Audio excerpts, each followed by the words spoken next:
Hi children! Now today I'm going to teach you how to make a clock. That's right at home, making your own clock. Now the first step to do this is you'll need some blank pieces of paper. Now you can find paper like this in your resource pack, but any kind of paper will do. Alright, so what you're going to do is you're going to write the numbers 1 to 12 on the piece of paper. Okay, make sure you're drawing grid lines so that it's neat. Now I'm going to show you what this looks like. Abracadabra. Ta-da! So the grid lines are drawn. Okay, so I draw like little squares and I wrote the numbers 1 to 12 in the boxes. Now this is going to make it easier for us to cut. So let me snap my fingers again and let's get cutting. And voila! I have used my scissors to cut up all my numbers 1 to 12. Now remember to be careful with your scissors. Do not use a large dangerous scissors. Use a small one that is safe for you. Now these numbers are going to go on our clock, the numbers 1 to 12. So make sure that they're not too big or too small either. Alright, because you want to be able to see the numbers on your clock, but if they're too big, they won't fit on your clock. Alright, so now we're going to make our clock with the numbers. Now you can make this on a nice clean table like this one, or you could even make it on the floor. I'll leave that up to you.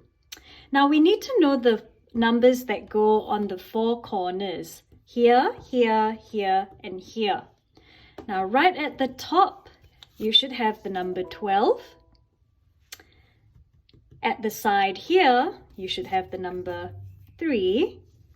At the bottom here, you should have the number 6.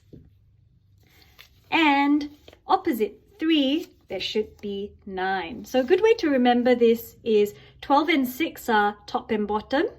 3 and 9 are at the sides. All right, 3 is on the right and 9 is on your left.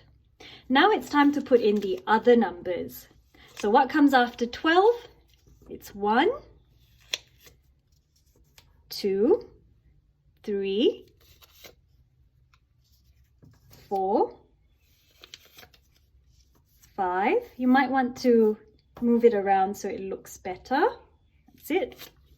After 5 is 6, and we've got 7, we've got 8, 9, 10, and last but not least, 11. Now we have a perfect circular clock, and make sure the spaces between the numbers are the same.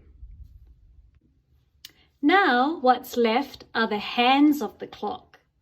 So I'm going to use 2 spoons. Now you can use your own cutlery.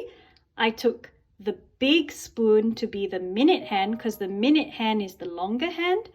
And I got the small spoon to be the hour hand. So the shorter hand is always the hour hand. All right. Now remember, they always go in the middle of the clock. So I'm going to make my minute spoon, the longer spoon, point at 12. All right. And my hour hand, which is the shorter spoon, is going to point at 3. Do you know what time it is? When the minute hand points to 12, that's o'clock. And since the hour hand is pointing to 3, then it's 3 o'clock. Boys and girls, I would like you to make your own clock, just like this. You don't have to use spoons for the hands of the clock.